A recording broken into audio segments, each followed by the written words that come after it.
Okay, so welcome everyone to this new stream of EagleFly, the experimental debugger. And yeah, today is a new day, and we are full of energy to continue with this project.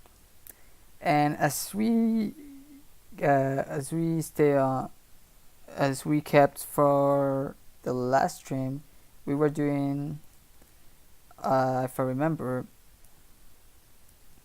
this research about virtual memory. In fact, I've already opened Milton, and we can look at all our drawings. Yeah, I know I'm not the best drawer, but you know what you can do.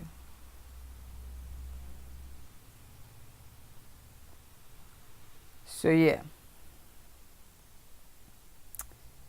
Jesus Christ, Milton, this is busted.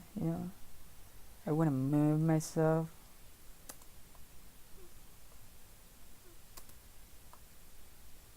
Do you see?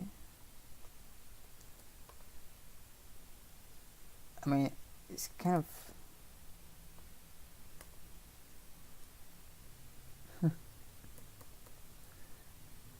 whatever. All right, so let me open for color, and let's start with it.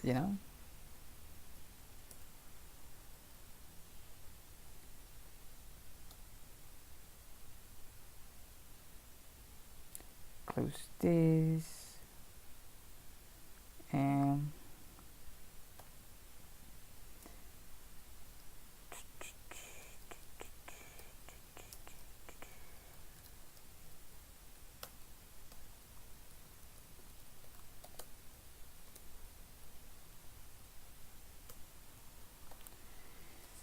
if I do remember, we set up just some stubs, function stubs that we use here, and we haven't implemented them yet, but yeah, that's the whole point of today, I guess. So let's go back a little bit to recap what virtual memory, and more importantly, let's go back to a memory mapper, or the mmap. That is this memory map file API, which is a subset of the Win32 system, and indeed it connects directly to the NT virtual memory manager. So as we were saying, basically it all goes through this virtual memory. So if you think about it, when we get an memory map file, this memory map file is going to be addressed into this virtual memory address space, and it's going to be backed up by a file, in this case a file that we specify instead of a page file that we were looking back. And yeah, that's something that we have cleared out. And yeah, what I wonder now is, how does that process goes into? How does the memory map file? One of the questions that I have is, okay, the map file is gonna be here somewhere. Well, the kind of mapping thing, the view of it. We're gonna have a view to the file that's gonna be exposed into the process in some space through here, address space, and let's see the details. Let's see how useful would be for our needs, in this case for making loop-like coediting. And more importantly, now that I was thinking through about some of the how can I say, some of the basic usability for this project would be to have always a backup. We would like to have a backup, of the state of the system, or the state of the application, in this case the debugger.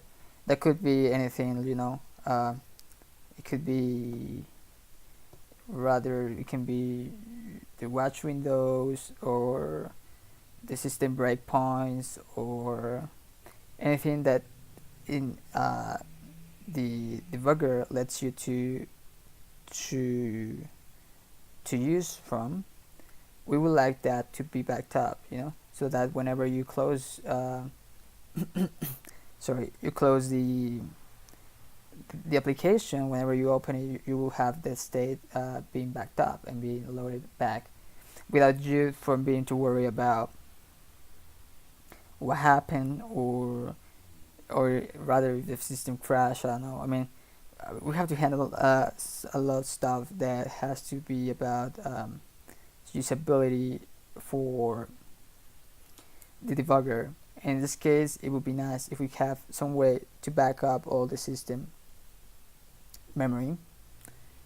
And since we're already trying to do that, not exactly for that specific way, but it will let us to do that kind of stuff. We'll have a pretty neat, I guess, a pretty neat solution for uh, having this backup. So let's look into it.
So yeah, this is important because I mean, since we cannot, if we use memory map files to store all the debug data, we are gonna have this problem that we don't have the control on whether uh, it, the iOS system is gonna write it to disk whenever we want it.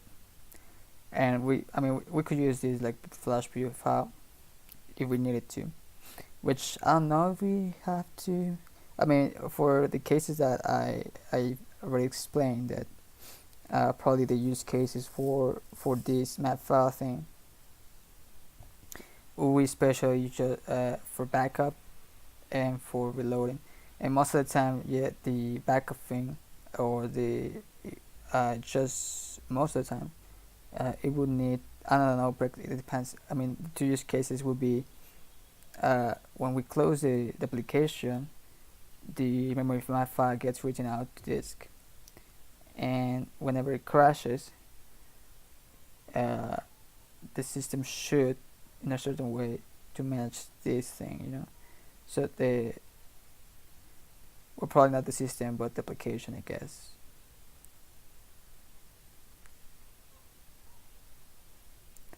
So it's like about like constant writing data out of it. So yeah, we have to take look into how those map files get written and at which moments, and if for these special case scenarios that we explain, if we will have the possibility to have this backup to be written out to disk.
Okay, so the virtual memory manager is the one in charge of communicating to the file I/O system, is the one that pages in all files and pages out all those files also, and does all that movement.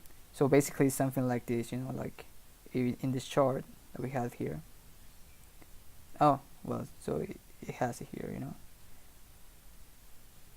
The virtual memory manager basically is the one in control of what's going on here. And this is the important thing, because we have here the hard disk and the physical memory. I mean, you cannot cross out the virtual memory manager, I would assume.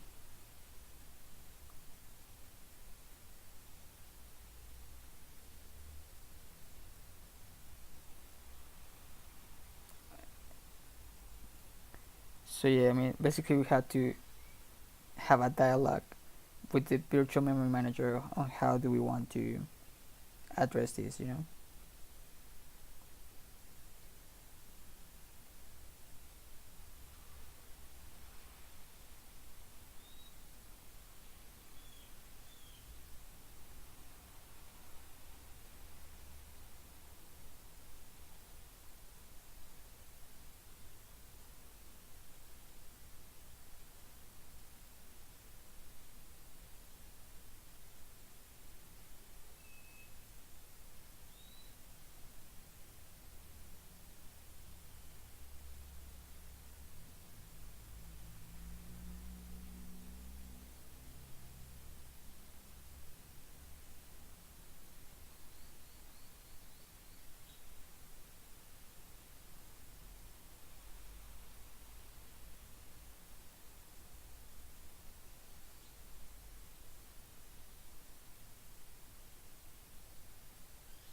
let me see if I can look at this file into English.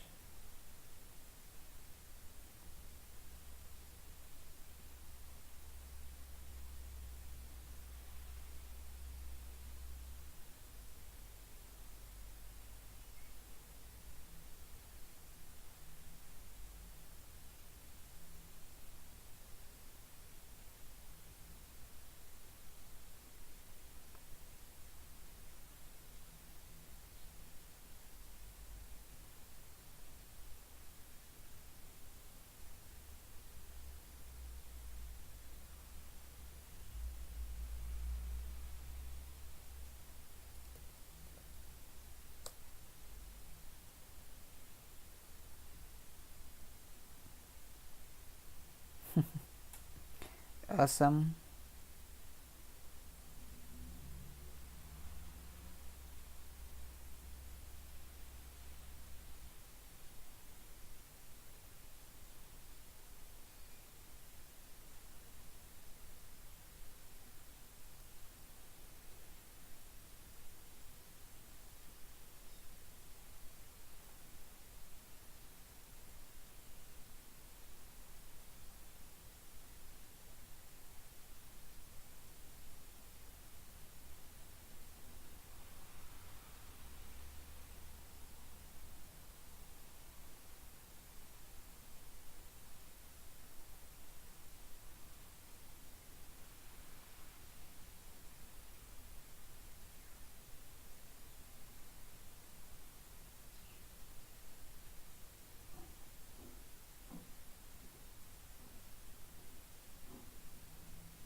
2 gigabytes of shared virtual address space for the system, 2 gigabytes of private virtual address space for the process,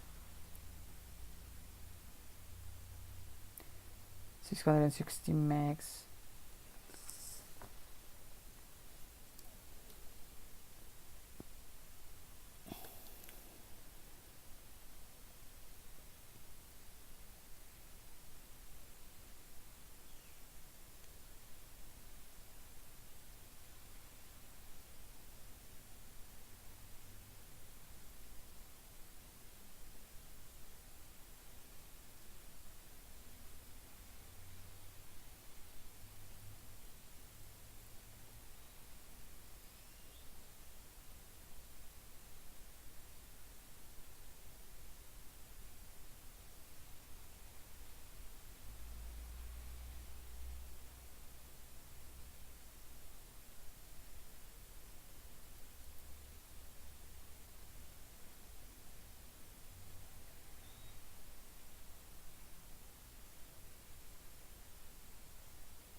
The translation was busted, man. Uh,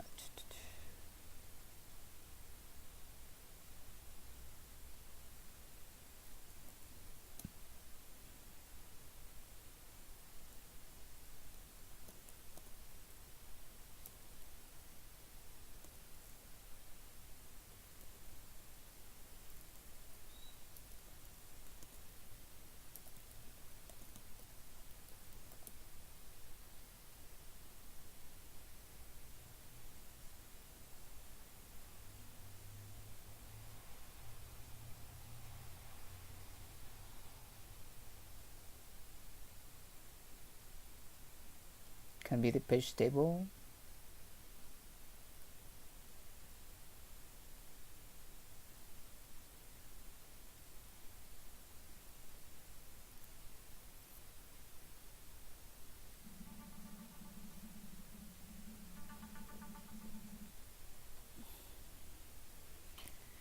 So yeah, I mean basically we have here the same structure that we had before, where you have these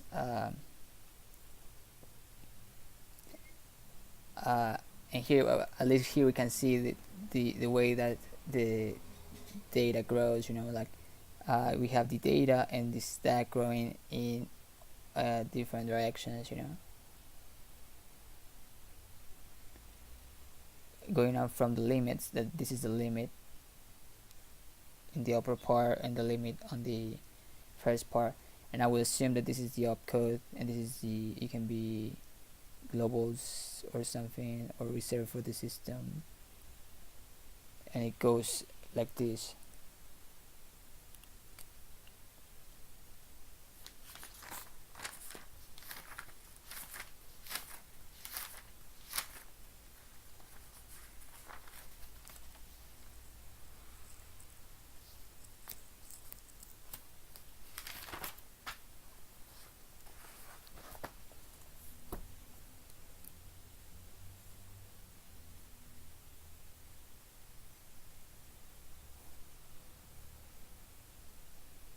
So I can even, so it can be something like this, you know.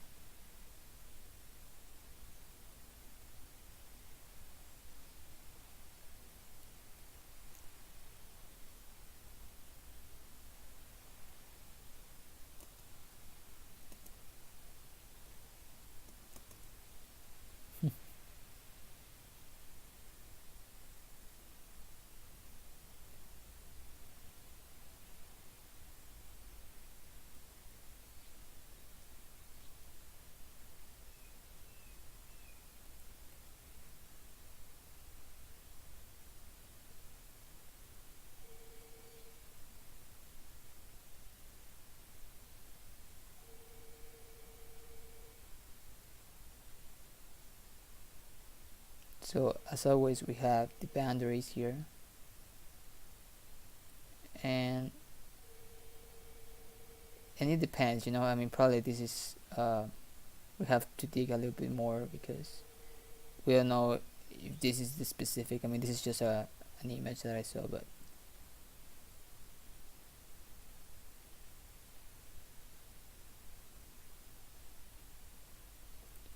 so yeah, this is the stack.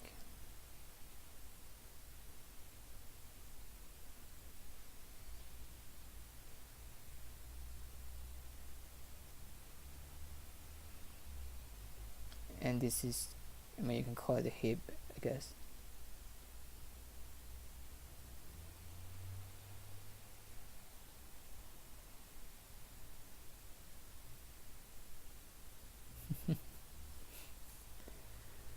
Yeah, and I can erase this.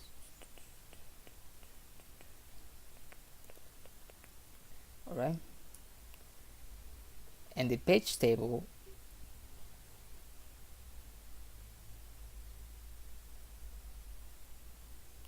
is basically the mapper between virtual address and physical addresses.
Okay, the page table entry, that's what it means.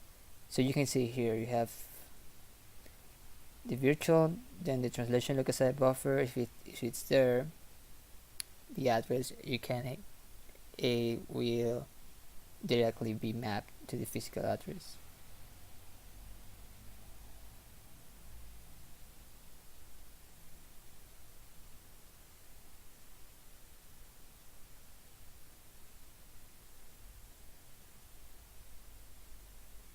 If there's a TLB miss, it will go directly to the page table.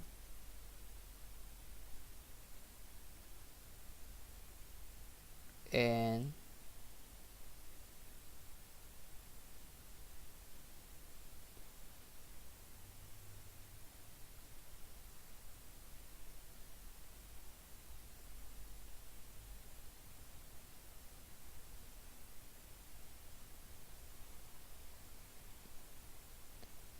it will go back. I don't know, is this an arrow? What the heck?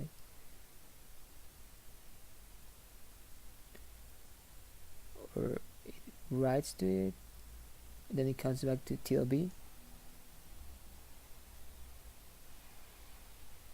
It's kind of a crazy thing. But yeah, I mean, it goes like by steps. If it doesn't find the TLB, it goes to the page table. If it doesn't find it in the page table, it loads it from disk and writes it back to the page table, and then goes back also to the TLB to add it so that we can map it to the physical address space.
So let's go back to the map files.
With MMS, the entire file can be opened, but at this point no memory is required to read the file.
The operating system relinquishes control over the page on behalf of the application that owns it and frees it for use by another.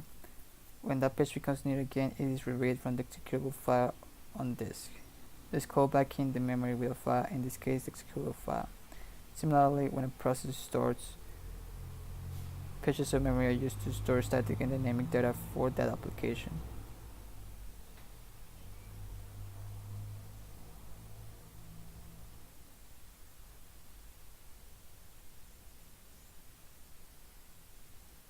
And this data is committed. Once committed, these pages are backed by the system page file, similar to the way the executable file is used to back the pages.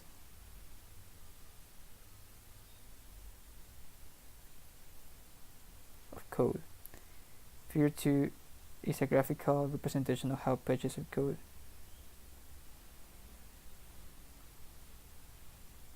And data are backed on the hard disk. So the code pages are from the are mapped from the executable image that's also on disk, and the data pages are in the system page file. Cool. Within the process 2 gigabytes virtual memory address space. From it goes, I will assume that it doesn't necessarily goes on the top part from the code pages, but it's just a representation.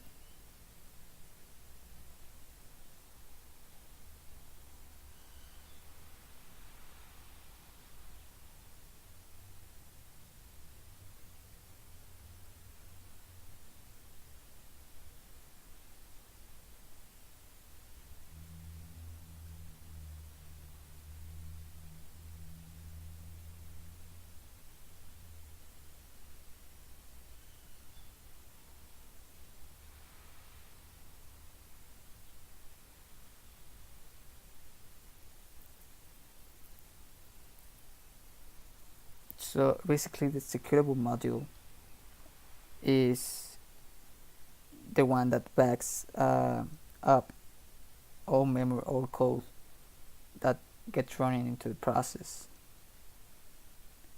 So that means that the module should have all that code inside it.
Okay, so this is interesting because memory map files is just a way of uh, it lets us to have this kind of shared memory across processes, and it probably has a caveat there, I mean, because it depends on, I mean, what data is it, or how do you know what's in there, and that's really important.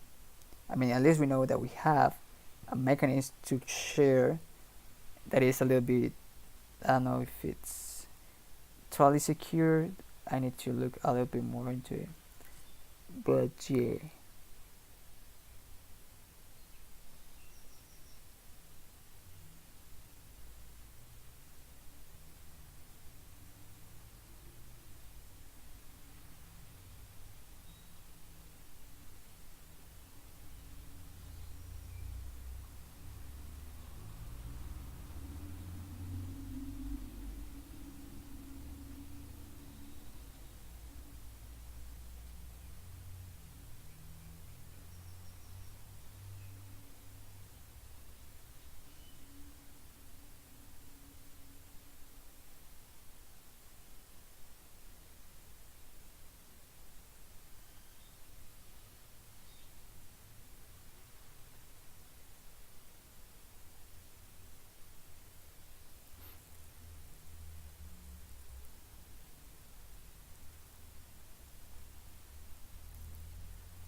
Okay, the prototype page table entry enable more than one process to address.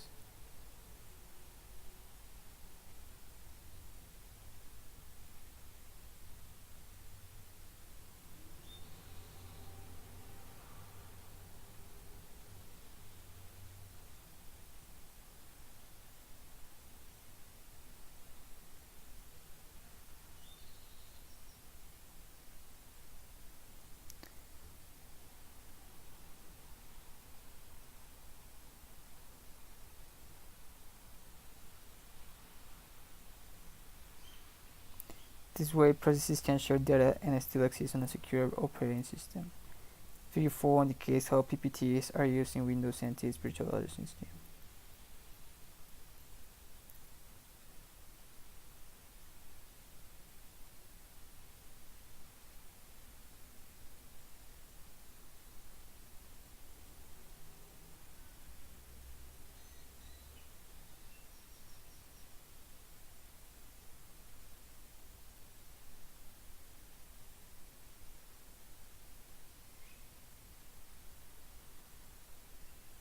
Okay, so we have the two processes, and each process is going to have its own page table, okay, and its own page directory, and it's going to have the each one, well, for example, here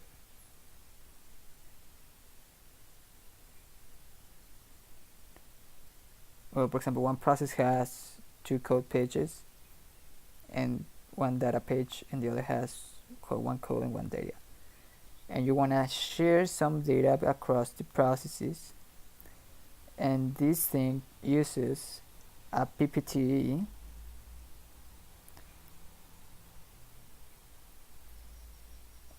that's basically okay, so well, it's kind of crazy, because you think about it.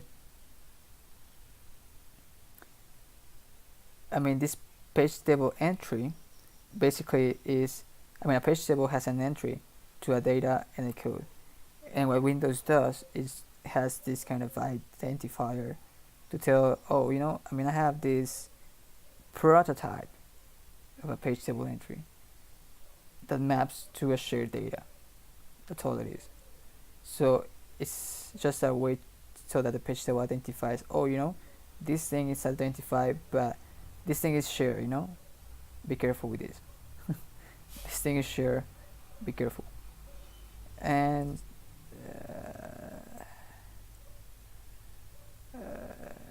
I don't know, man.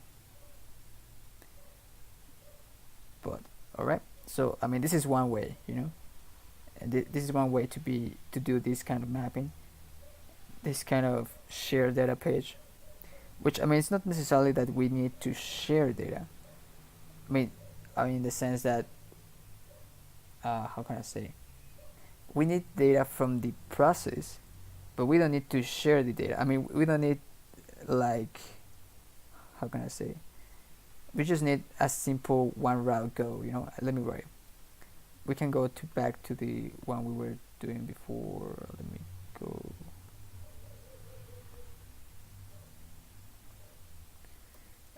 Jesus Christ. It was this one, isn't it? Yeah, it was all this mess. Yeah, this is explanatory. We don't need to have a shared data thing where, like, we don't have this thing, like,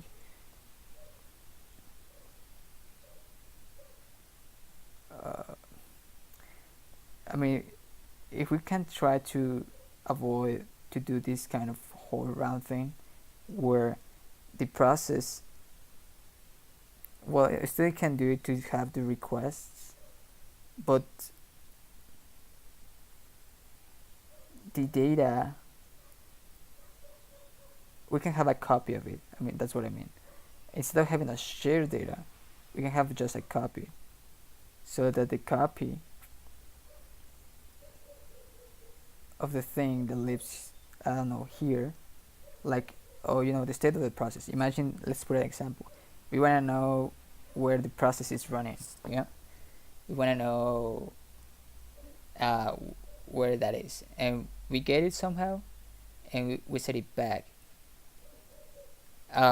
We can have what this mmap thing says that it does magically, or not magically, but says or blames that it does in a certain way, is that it has some kind of this thing, Let me do this.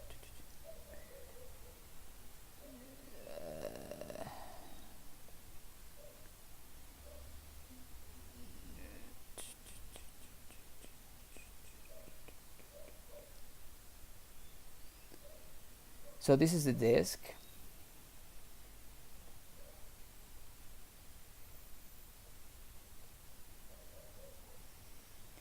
So what this is all about is that, since how Windows works is that you have all this data back in the page file. This is the page file.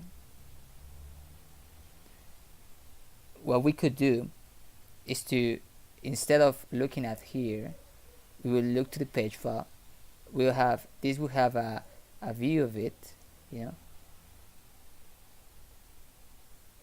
we will have the same view, well, another view, but looking at the same looking at the same space on this on the page file. And in that way it would be like less kind of obtrusive way of looking at to the memory, But the problem with that is that we don't know when does that memory will be available, since those things are not like done in a really expedient fashion, or I would say, you don't control when that data comes out.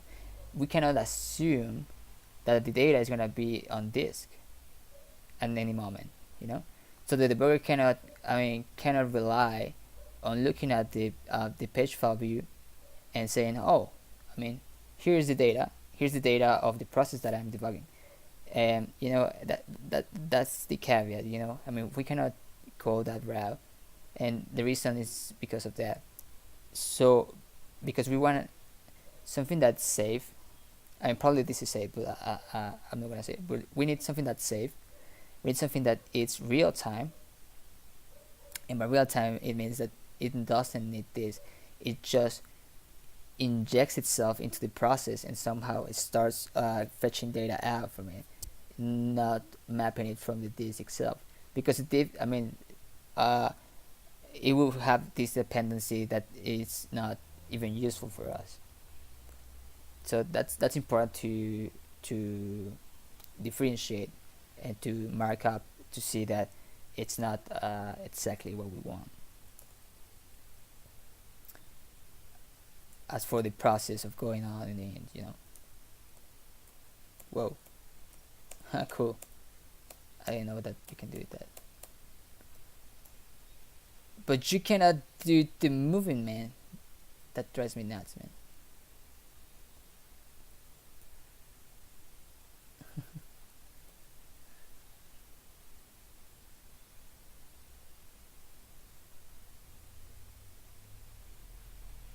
I have to look and search for.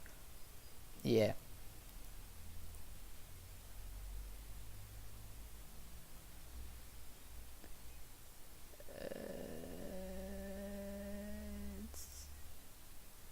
All right. This is good. This is good.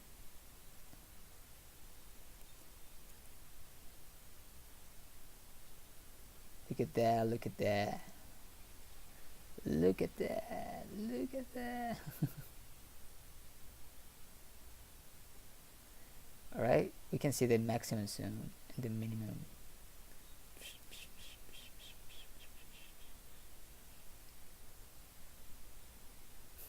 It's cool.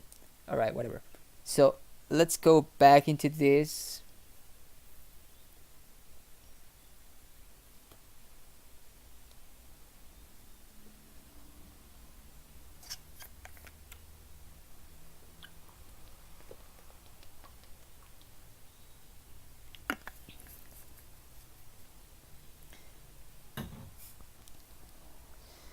And probably, I mean, and probably another thing that we should see is that this data page is in memory. So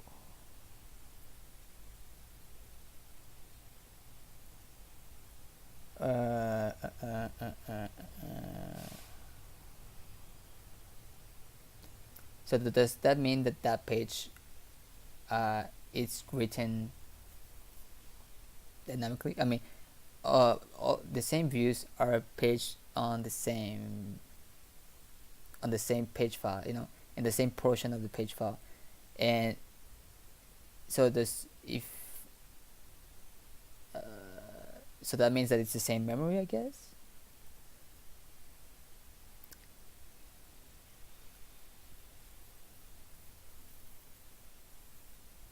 Well, that would change the idea, isn't it? Because now we have the possibility uh, to look at them directly. But let's see.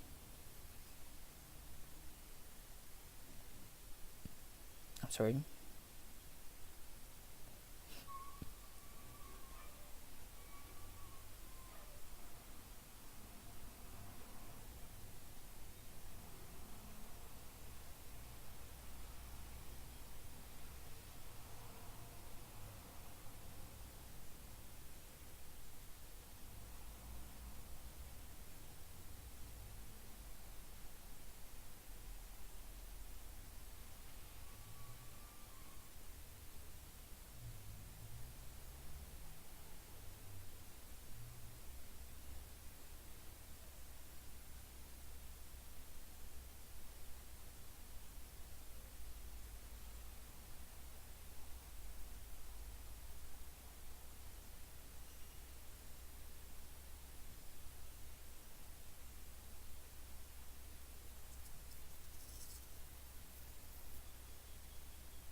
What the heck is a port tool?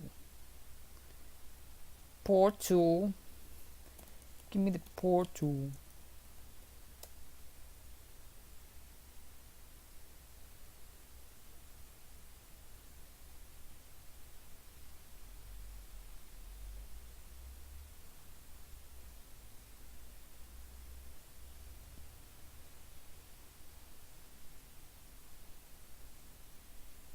I don't know.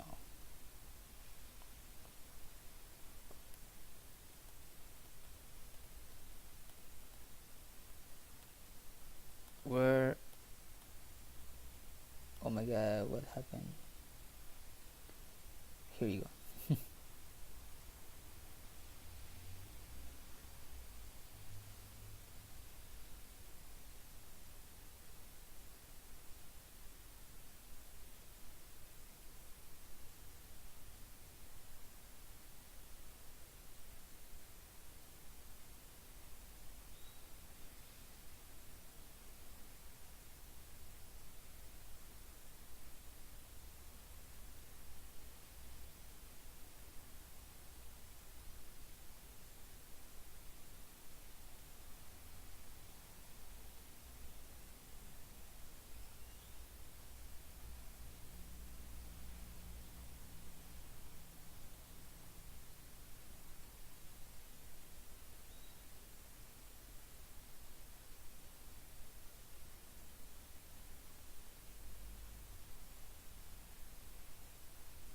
No overhead is required to manage the file views.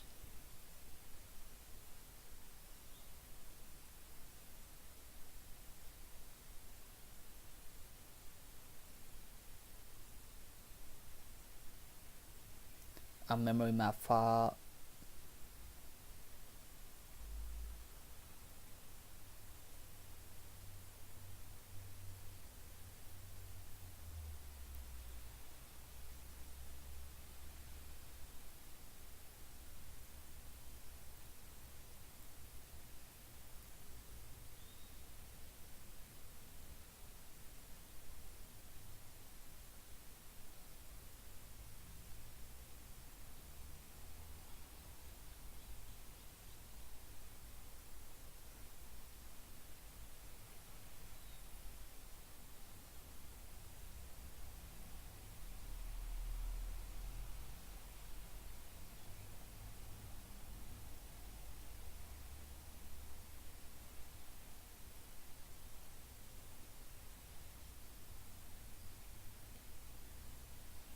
The entire set of memory map file functions are create file mapping, open file mapping, map view file x, ex, map view file, flash view file, closing.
The source module from the process worker sample application.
So is this the handle to the 16 page file or what?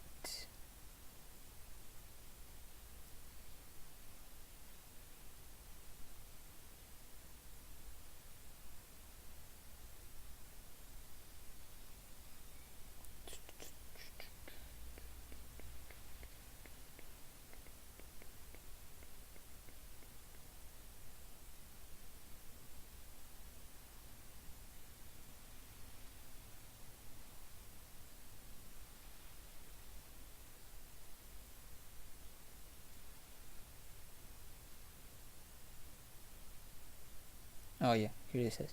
If the system page file is to be used, the value 0xFFF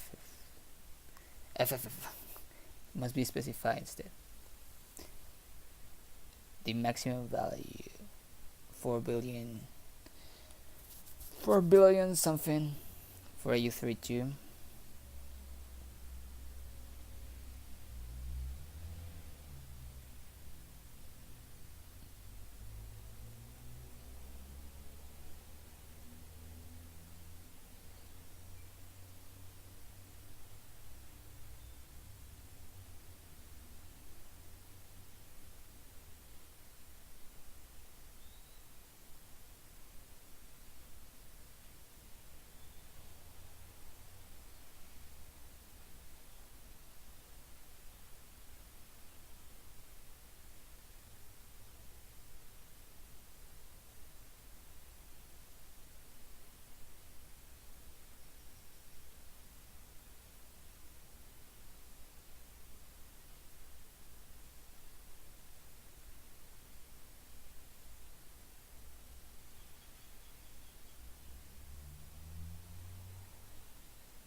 So, okay.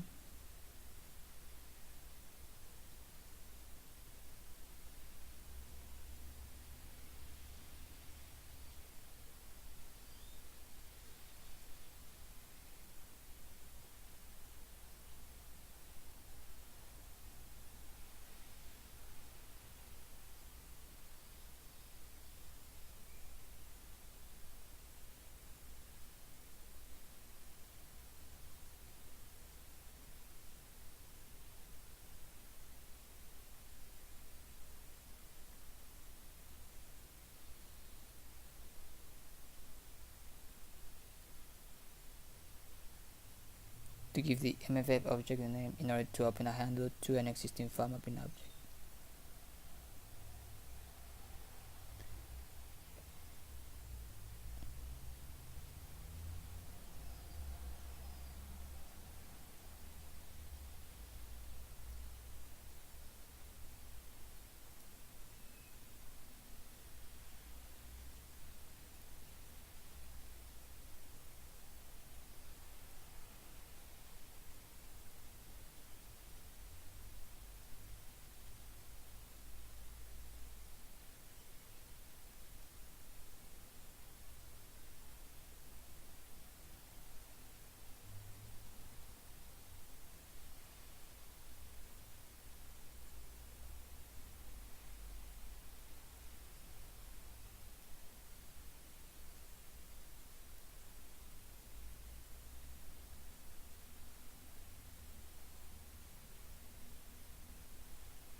So this is the page file, the system page file, and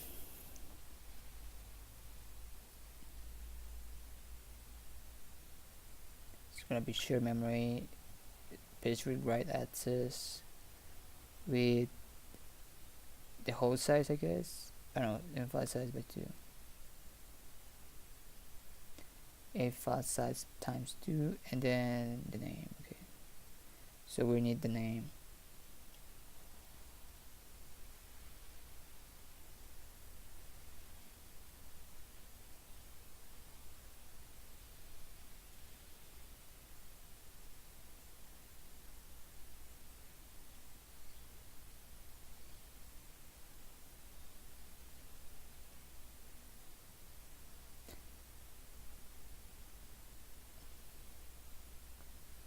So what my question now should be, what is the life of the object in this case?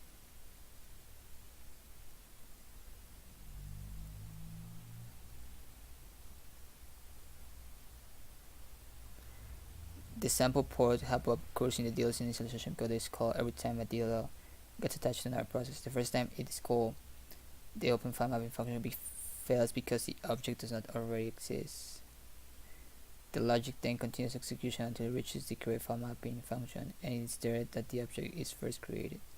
Immediately after initially creating the object, the port2 code initializes the data in the file mapping by writing importing specific information to the memory map file.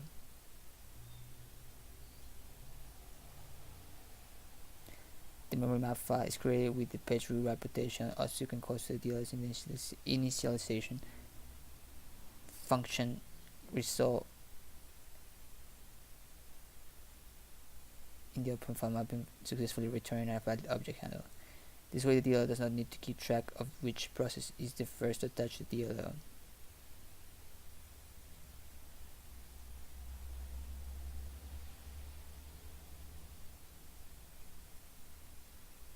Okay, so yeah, it basically does both of the functionalities, whether it opens or creates one.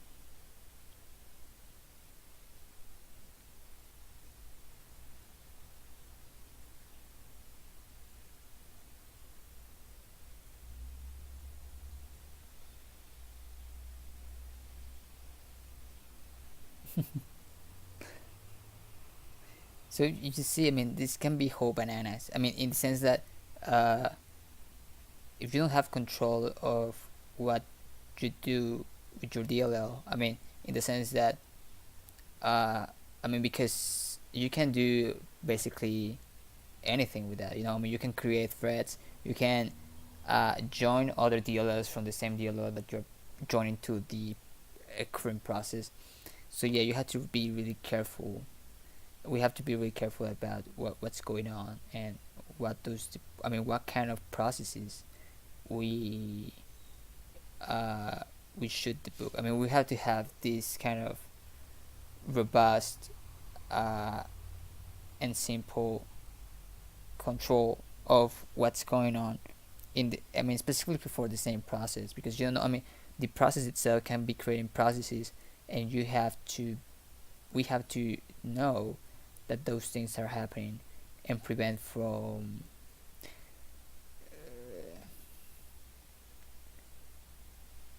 just acknowledging that it's happening. Probably it's not too much of a problem if the process is doing it, but it depends on how do we finish up doing it. But yeah, something to be aware of.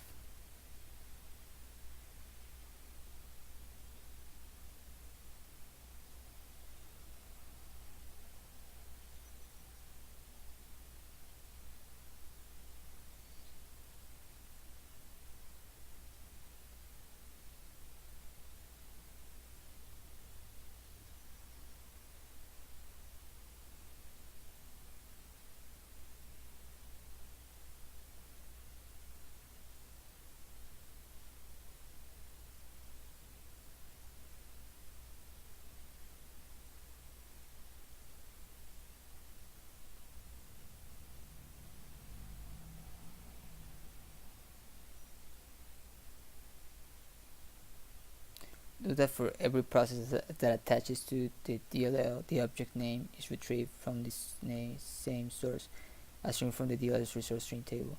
Since the DLL is able to retrieve the object name from its own resource string table, the name is global to all processes. Yet no process is actually aware of the name used. The DLL is able to effectively encapsulate this functionality while at the same time providing the benefit of shared memory to each process that attaches to a DLL.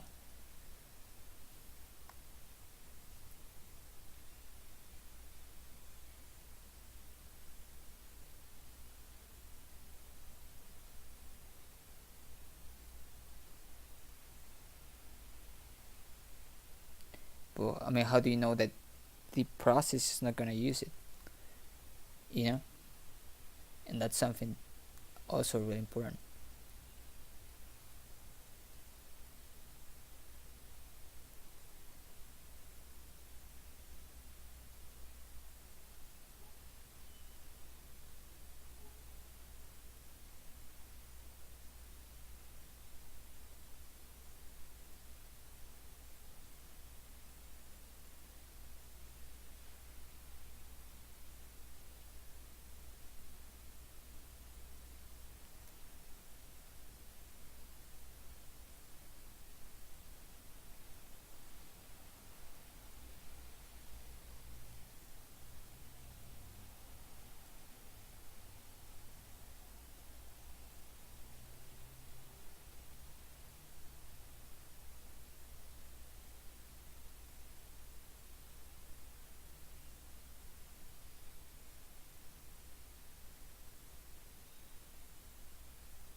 So the only way to allocate a page of physical memory for a committed page of addresses in your memory map file view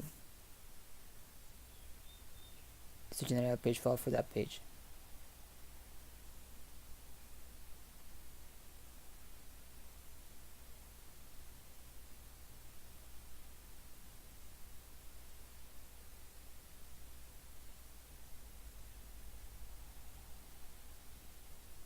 Okay, so the page file is when you don't have it in the page table, and then you will have to read it back from disk and map it.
low and high halves, respectively, of a 64-bit offset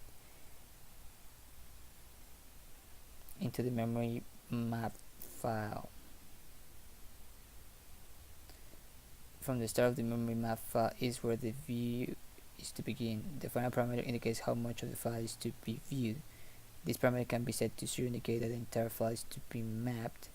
In that case, the 64-bit offset value is ignored. Okay. Alright. The function returns a pointer to the location in the process address space where the file view has been mapped. This is an arbitrary location in your process.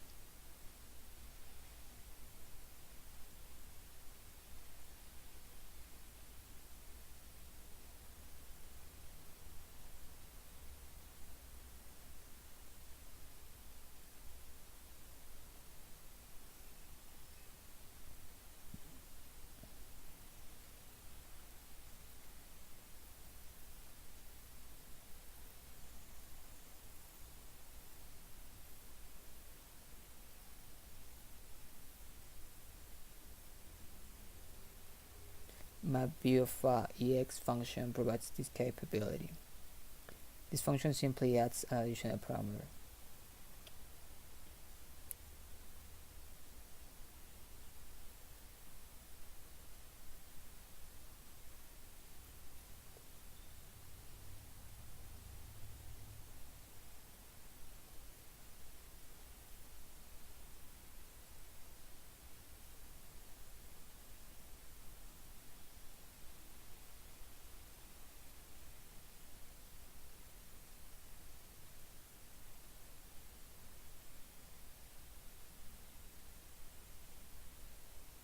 Multiple views of the same file mapping object can coexist and overlap each other as shown in the figure.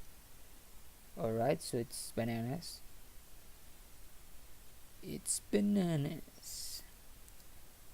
For example, B1, you have two, okay, so two processes are mapping to the same map file and they have open views of different sections of that MMF object, and you know, that's crazy, man.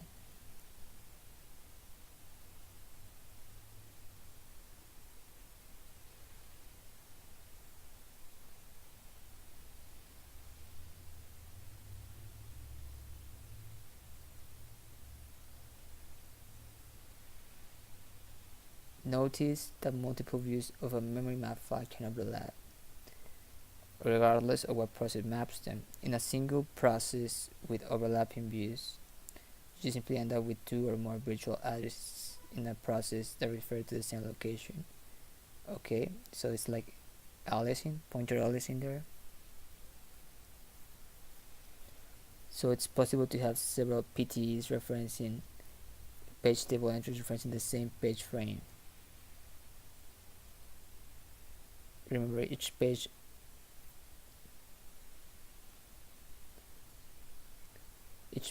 of a shared memory map file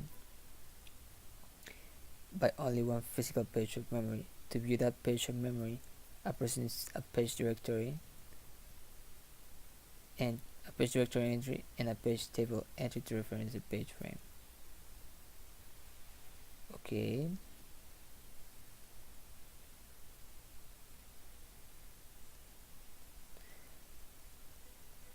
There are two ways in which needing only one physical page of memory for a shared page benefits applications in the system. First, there is an obvious savings of resources because both processes have both the physical page of memory and the page of hard disk store used to back the memory map file. Second, there is only one set of data, so all views are always coherent with one another. This means that changes made to a page in the memory map file by a one process view are automatically reflected in a common view of the memory map file in another process. Essentially, Windows is not required to do any special bookkeeping to ensure the integrity of the data to both applications. Oh, it's not required. Alright, so that means that I have to do it then.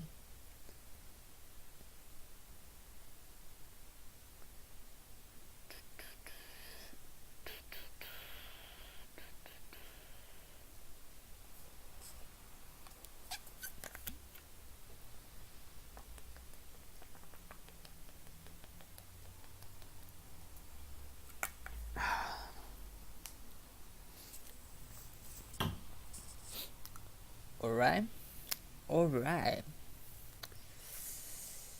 From my point of view of a memory map file. So, I mean, if views are just bananas and can be, I mean, can have different pointer aliasing going there, but uh,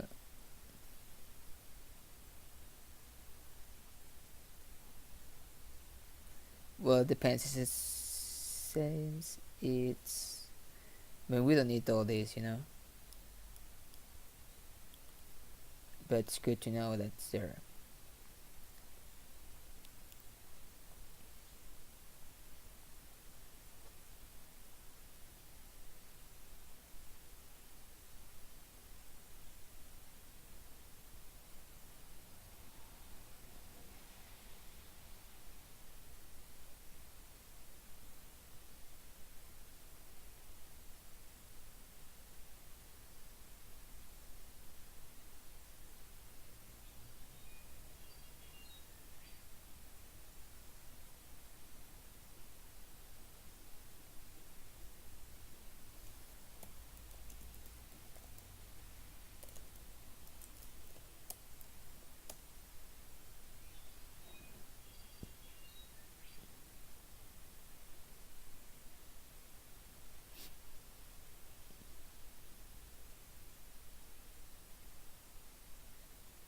And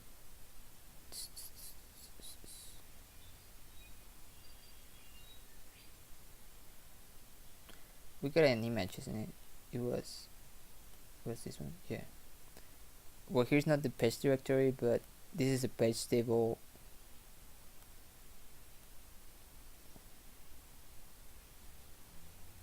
Here's a page directory. This is a page table. This is the memory page. This is the 4K memory page in memory, I guess.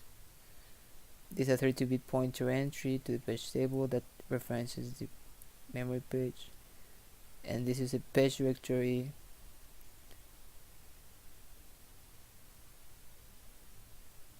Alright. Two-level page table structure in an x86 architecture without PAE or PSC, alright? A linear address, I think that's virtual memory. And yeah. Alright.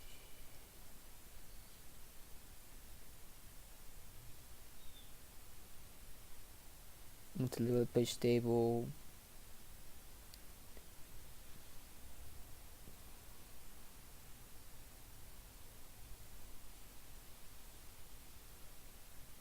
This or the virtual, the physical address that is under this virtual address and possesses some address space in memory. So basically it just needs the virtual address space and the how you say this, the actual page memory, the page file, the page in memory. And these are all different ways of doing that thing, but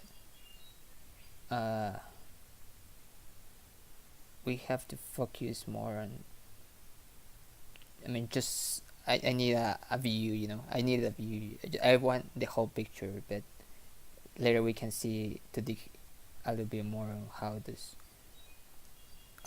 does the three components work seamlessly.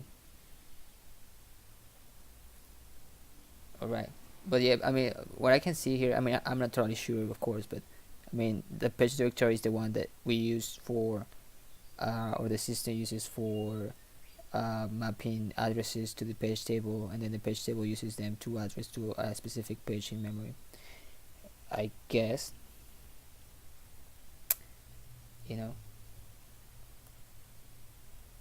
But yeah. Alright, so we're almost there. These are just some mappings that basically should be the opposite. The view can be unmapped at any time by calling the unmap view file function. As you can see below, there is nothing tricky about this function. Simply supply the one parameter that indicates the base address, where the view of the file begins in your process.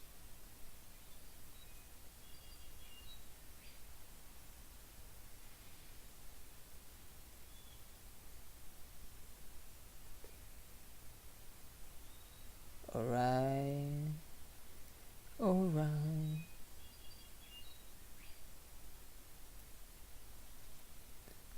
And we close the handle for the file, and then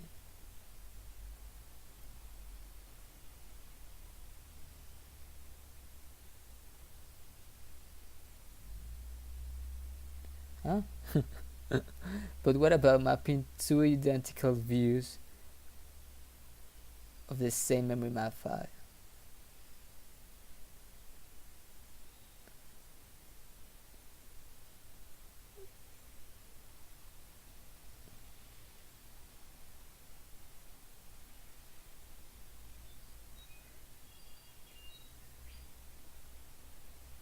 You could come to the conclusion that it would not be possible to have two identical views in a single process because their base address would be the same, and you wouldn't be able to distinguish between them. This is not true. Remember that the base address returned by either the map view file or the map view file ex function is not the base address of the file view. It's the base address in your process where the view begins. So mapping two identical views of the same memory map file will produce two views having different base addresses, but not less identical views of the same portion of the memory map file. What the heck? Okay, so they are different. I mean, the address of the view, it's based across, it's referenced from the process and not from the view.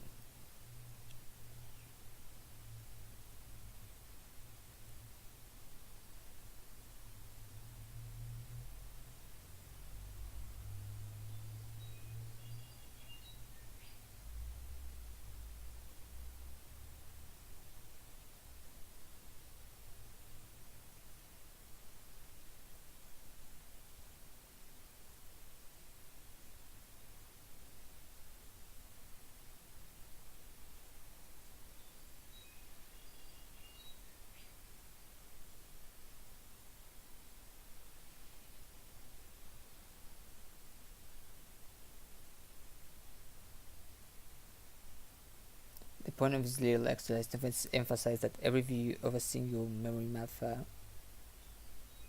is always mapped to a unique range of addresses in the process. The base address will be different for each view for the reason the base address of a map.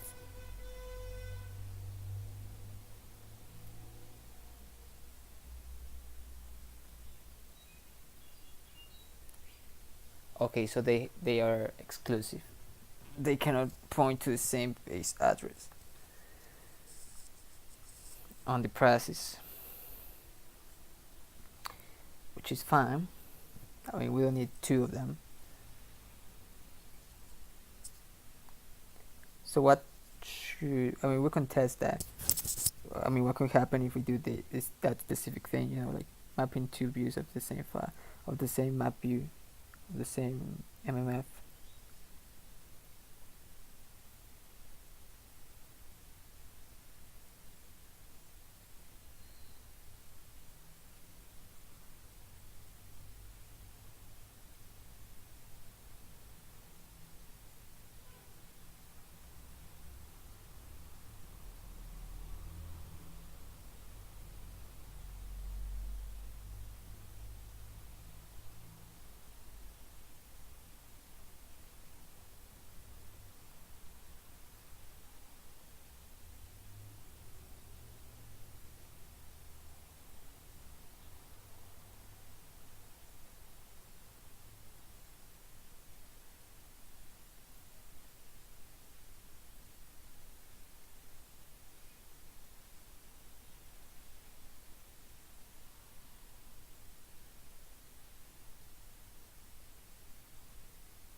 Oh yeah, I got it.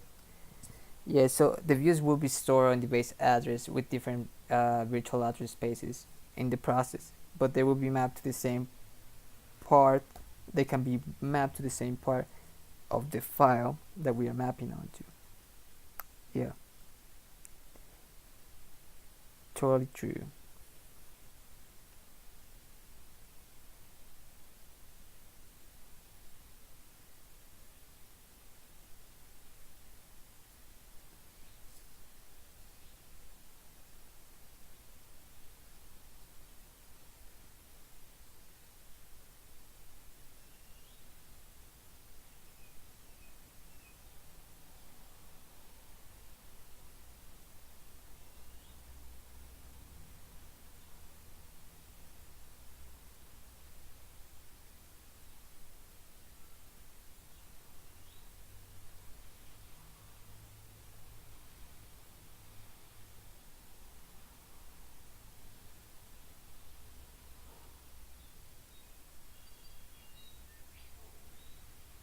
Change my temporary to a memory map file to a view of the file other than the system page file are automatically written to this when the view is unmapped or when the file mapping object is deleted. Yet, if an application needs to force the change to the origin immediately, flash view file can be used for that purpose.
Okay, the only requirement is that the range be within the bounds of a single file view. Alright.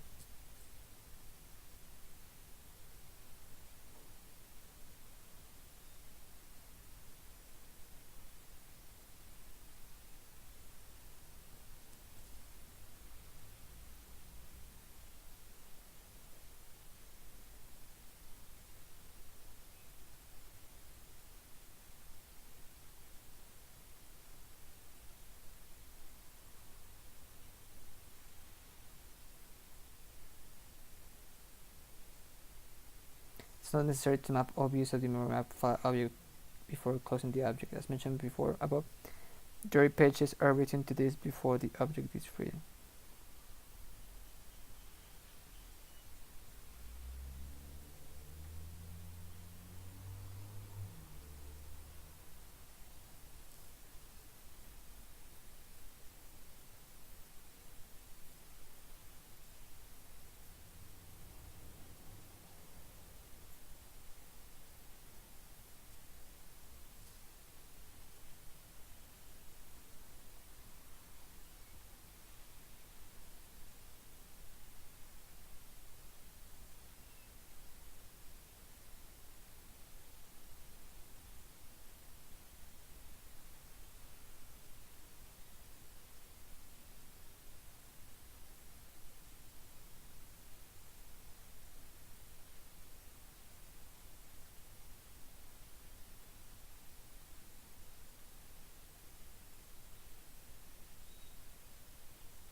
So yeah, I mean the uniqueness is the file, not the address space.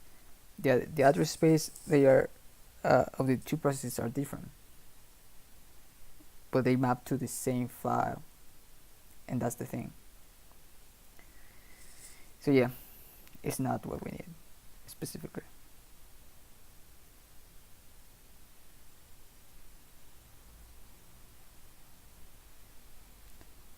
Alright, so that sets us good. So why don't we try to start by defining this in a simple way, just for we to start doing this. Let me go to here.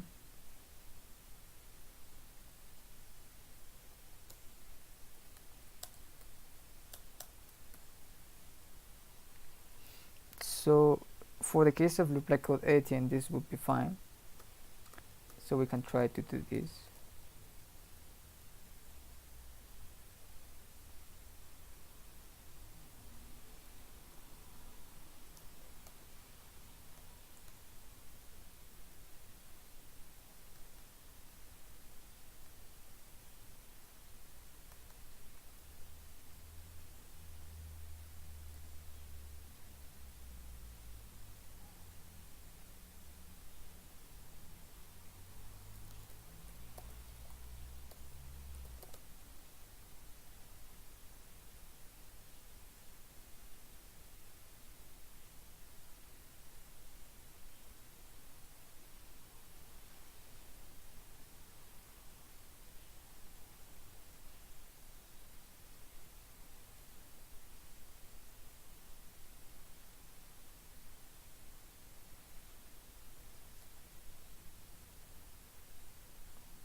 I don't remember if I already have the functions that we were trying to get read enter file.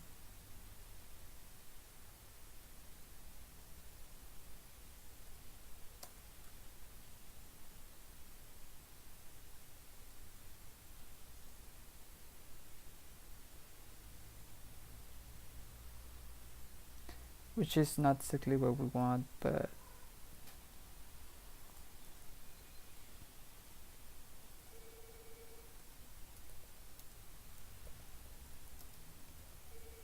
no, because this is a macro, isn't it? Yeah.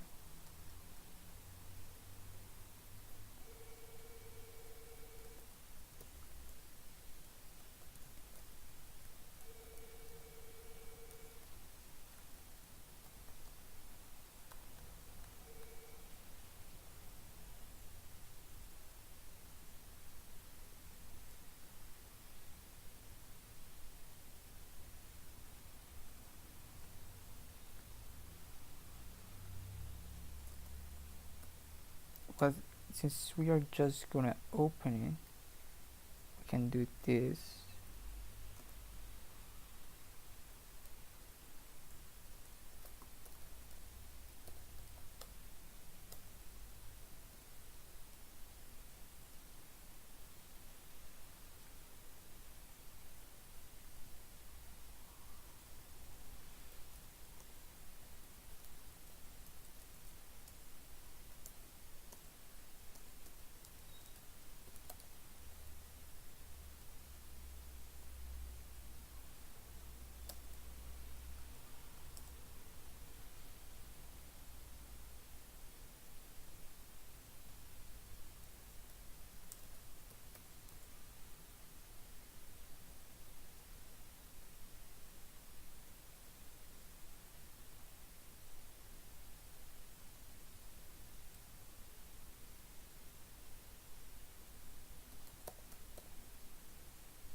version 1607 for unique code, version for this function.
Yeah, I don't think we need anything of these file attributes.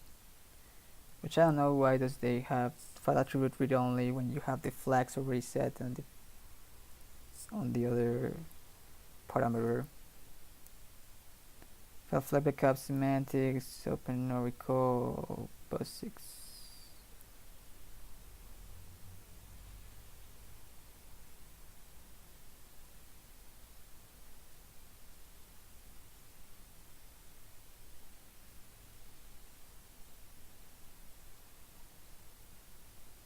Mm, mm, mm.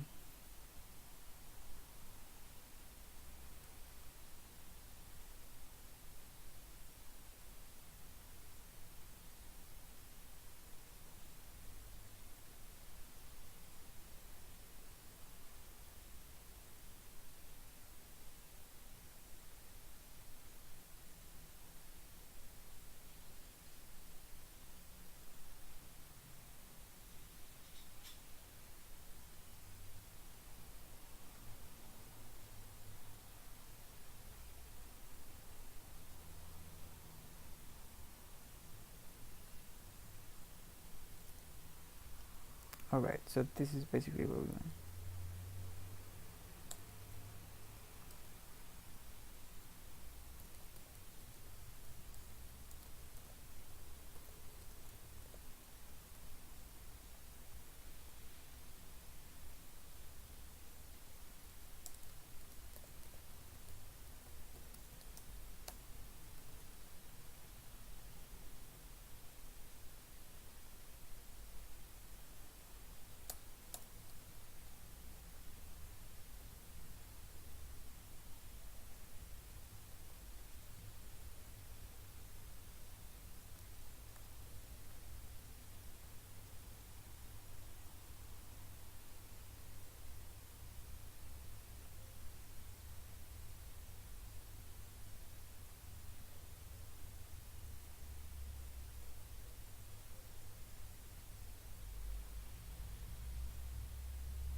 What what does this mean?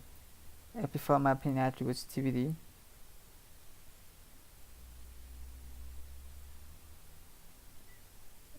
What's going on?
Okay, this is crazy.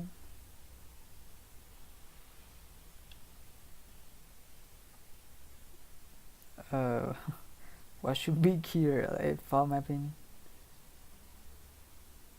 Uh, I guess I'll be 0.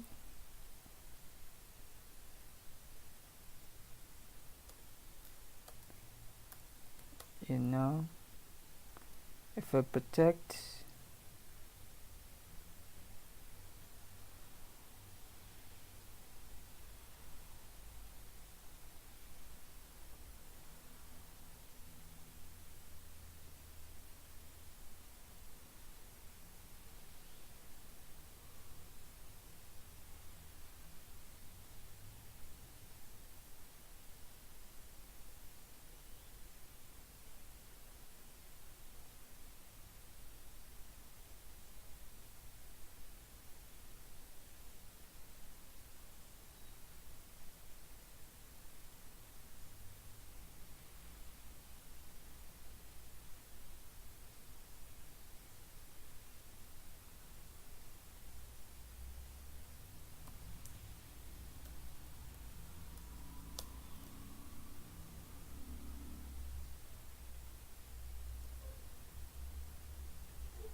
specifies that the file that the file parameter specifies is an executable image file.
Large pages.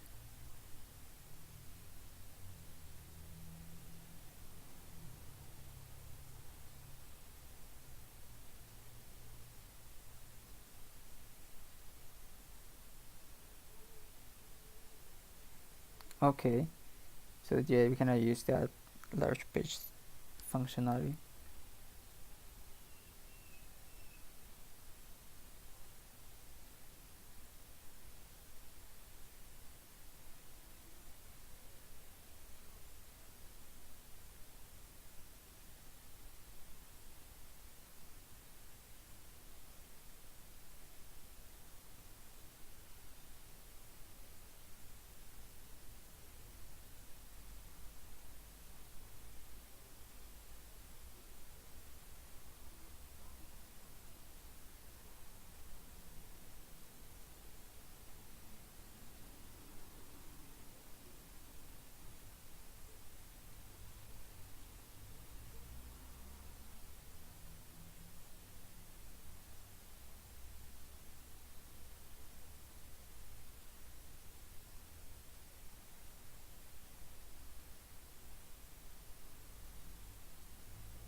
They cannot be freely decommitted with the return free function. Okay.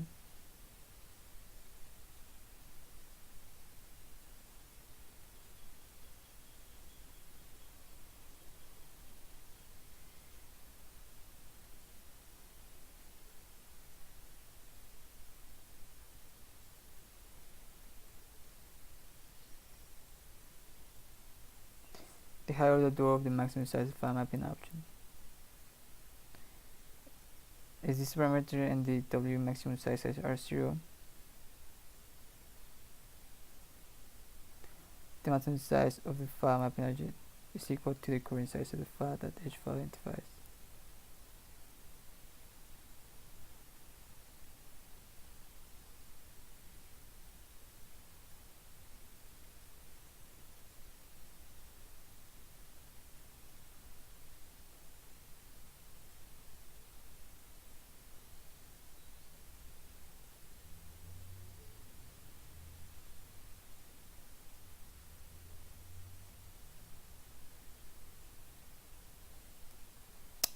Alright.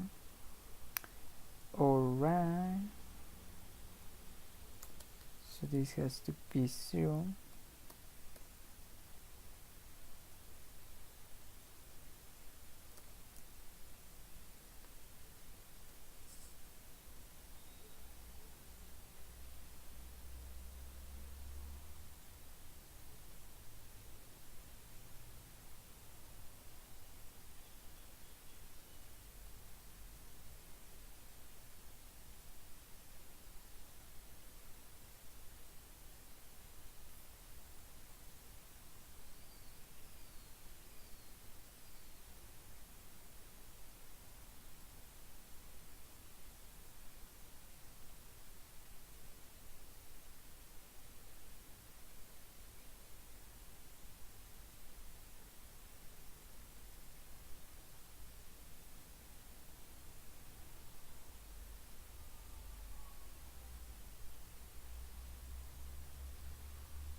can we say something like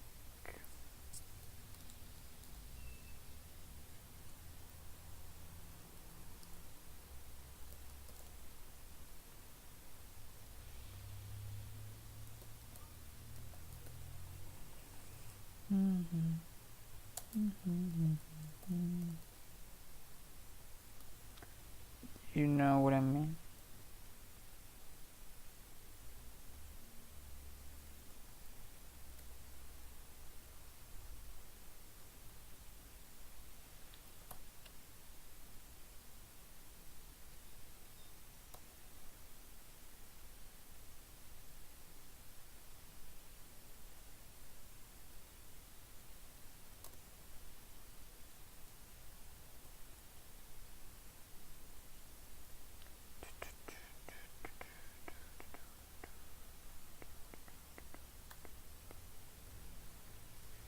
So we can go here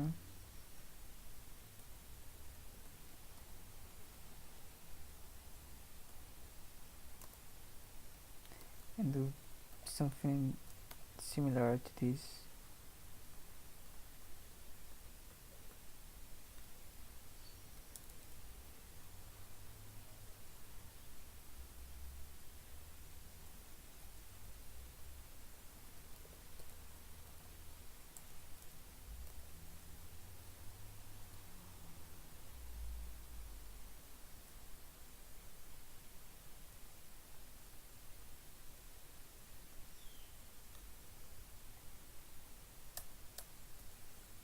This can be,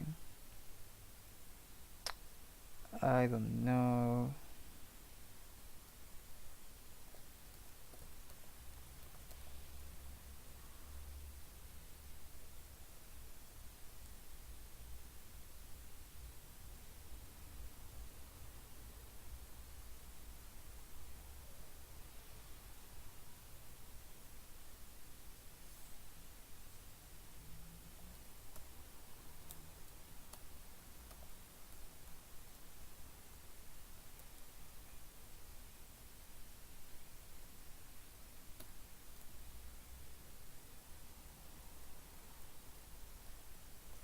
EagleFly data.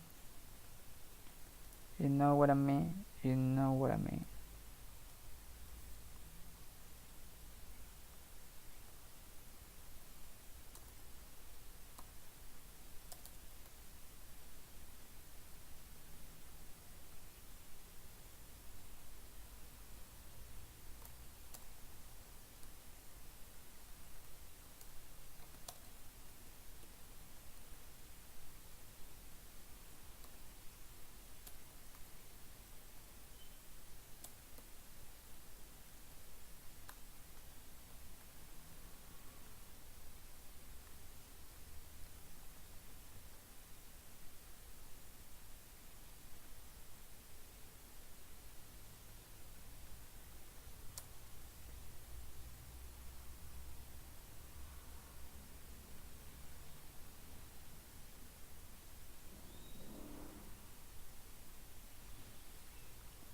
So I don't know how many of these we want. For now, I guess we can have one, but probably we want to have like uh, an array of them. You know, we can have some list of them to that we can search for, and this is just for functionality. For now, I guess I will keep it here and I will put it to do.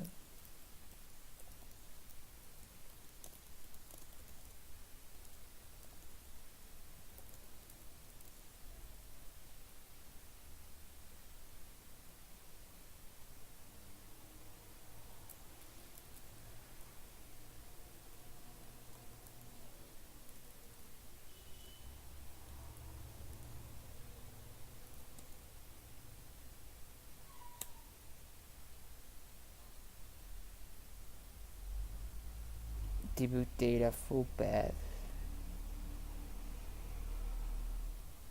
Mm, mm,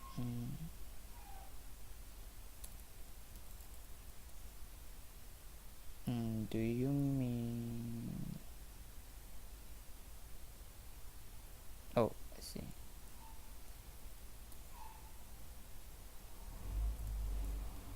I'll need this. Alright, so that sets us good for today. I'm not gonna test it right now because I have to finish the stream, but I would like to take a quick Q&A. If somebody have any questions, please, I am happy to answer them.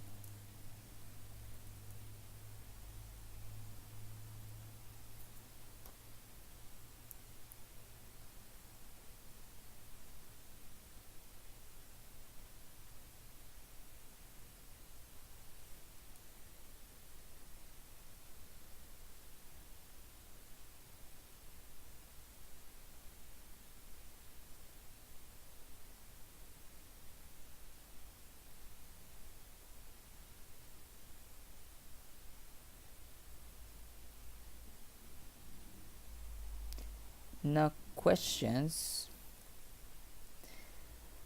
Well, I guess everything was clear, was being clarified. You know. So yeah, I think this has been like a kind of exploratory thing about memory and MFAs. But I think we have a status good for today and for the next streams. So now we can start implementing this MF file. That's basically gonna be something super simple. We just for has this backup, and we can well, this gonna give us the functionality to basically being writing up to the file, letting the system to do the writing for us. Which, I mean, for this case, I think it's okay. We'll then later see how it goes and see what happens. All right. So thank you very much for coming up on this stream. If you would like to post any questions, you can post them rather on YouTube or on Twitch, and I'll be happy to answer them. And with that said, I will see you on the next stream.